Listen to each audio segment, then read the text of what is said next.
is Sawyer. And my name's Huckleberry Finn. My name's Joe Harper. We're friends. We're becoming pirates. I want an island.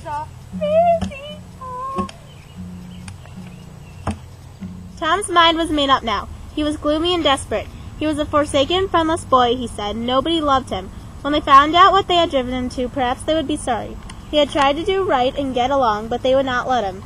Since nothing would do them but to get rid of him, let it be so, and let them blame him for the consequences. What right had the friendless to complain? Yes, they had forced him to do it at last. He would lead a life of crime. There was no choice. Just at this point, he met his soul-sworn comrade, Joe Harper, hard-eyed and with evidently a great and dismal purpose in his heart. Tom, wiping his eyes with his sleeve, began to blubber out something about a resolution to escape from hard usage and a lack of sympathy at home by roaming abroad into the great world, never to return. But it transpired that this was a request which Joe had not been going to make of Tom, and had come to hunt him for that purpose. His mother had whipped him for drinking some cream which he had never tasted and knew nothing about. As the two boys walked sorrowing along, they made a new compact to stand by each other and be brothers and never separate till death relieved them of their troubles. Then they began to lay their plans, Joe for being a hermit and living on crust in a remote cave and dying sometime of cold and want and grief. But after listening to Tom, he conceded that there were some conspicuous advantages about a life of crime, and so he consented to be a pirate. Just below St. Petersburg there was a long, narrow wooden island with a shallow bar at the head of it, and this offered well as a ravenous. It was far over toward the further shore, abreast to dense and almost wholly unpeopled forest. So Jackson's Island was chosen. They then hunted up Huckleberry Finn, and he joined him promptly for all the kudos that were to him. He was indifferent. They presently separated, a meeting at a lonely spot on the river bank 2 miles below about the village. There was a small log rafter which they meant to capture. Each would bring books and lines and such provisions as he would steal in the most dark and mysterious way. And before the afternoon was done, they had managed to enjoy the sweet glory of spreading the fact that pretty soon the town would hear something. About midnight, Tom arrived with a boiled ham and a few trifles and stopped in a dense undergrowth on a small bluff overlooking the meeting place. It was twilight and very still. Tom listened a moment, but no sound disturbed the quiet. Oh! Oh! Oh! Oh! 'Tis I, Tom Sawyer, the Black Avenger of the Spanish name. Name your names. Huckleberry the Red-Handed and Joe Harper, the Terror of the Seas.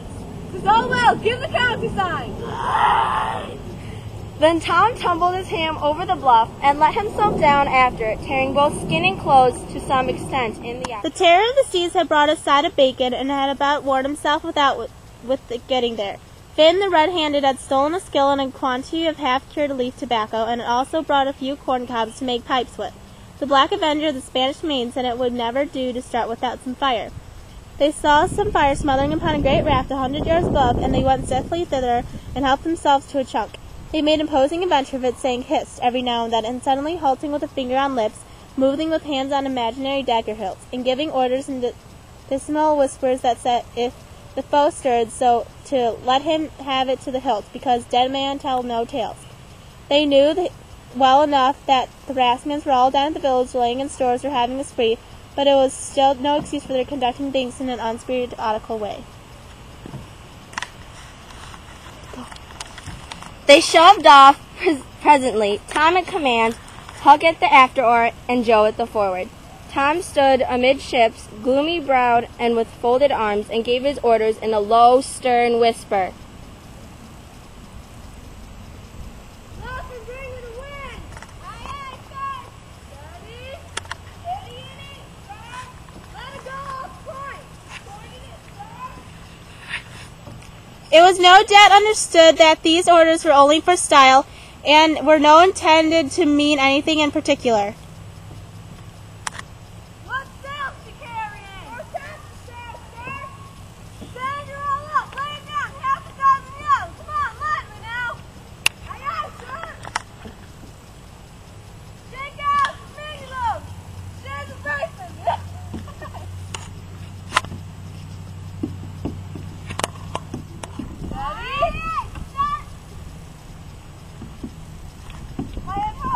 About 2 o'clock in the morning, the raft grounded on the bar above the head of the island. The Black Avenger stood still with folded arms, looking his last upon the scene of his former joys and his later sufferings, and wished she could see him going to his doom with a grim smile on his lips. It was but a small strain on his imagination to remove Jackson's Island beyond eyeshot of the village, and so he looked his last with a broken and satisfied heart. The other pirates were looking their last, too. Part of the little raft's belongings consisted of an old sail, and this they spread over a nook in the bushes for a tent to shelter their provisions. But they themselves would sleep in the open air in good weather. They built a fire against the side of a grate and then cooked some bacon in the frying pan for supper. It seemed glorious sport to be feasting in the wilds, free away in the forest in an unexplored and uninhabited island, and they said they never would return to civilization. It's nuts. What would the boys say if they could see us? I reckon so anyway. I'm suited. I don't want nothing better than this. I don't ever hardly get enough to eat generally. And here, they can't come and pick at a fella and go and rag him so. It's just the life for me. You don't have to get up mornings, and you don't have to do anything. So, when he's ashore, but a hermit, he used to be praying considerable, and then don't have any fun anyway, but by himself all the way. You see, people don't go much on hermits nowadays like they used to in the old times. But a pirate's always respected, and a hermit's got to sleep on the hardest place he can find, and put sackcloth and ashes on his head, and stand in the rain. What do you put sackcloth and ashes on his head for? I don't know, but they've got to do it. Hermits always do it. You have to do that if you wish to be a hermit. I think I would. Well, what would you do? I don't know, but I wouldn't do that. Well, how'd you have to? Then how'd you get around it? Why, I just wouldn't stand it. I'd run away. Run away? Well, you'd be a nice little slouch of a hermit. You'd be a disgrace. The red-handed made no response, being better employed. He had finished gouging out a cob, fitted a weed stem to it, loaded it with tobacco, and was pressing a coal to the charge and blowing a cloud of fragrant smoke. The other pirates envied him with his majestic vice and secretly resolved to acquire it shortly. What does a pirate have to do? The woman of the island, But they don't kill the woman. of course not. They're too noble, and the woman's always beautiful. Don't they wear the bulliest clothes? Oh no! All gold, diamonds, and silver? Ew. What are the pirates? Huck scanned his own clothes forlornly. I reckon I ain't fitting for a pirate, but all I got is these.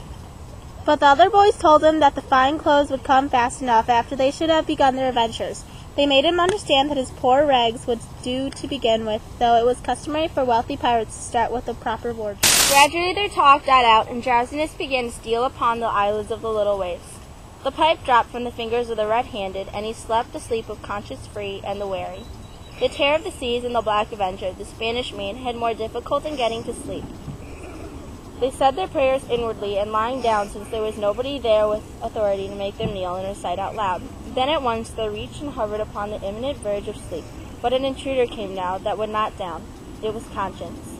They began to feel a vague fear that they had been doing wrong to run away, and they thought of the stolen meat, and then the real torture came. So they inwardly resolved that so long as they remained in the business, their piracy should not be sullied with the crime of stealing. Then conscience granted a truce, and these curiously inconsistent pirates fell peacefully to sleep. My name is Tom Sawyer, and my friend Tom Finn. We became pirates on the island. Tom Sawyer. Tom Sawyer. My name is Tom Finn, and my friend's name is Joe. We ran away, and nobody knows. Tom Sawyer. Tom.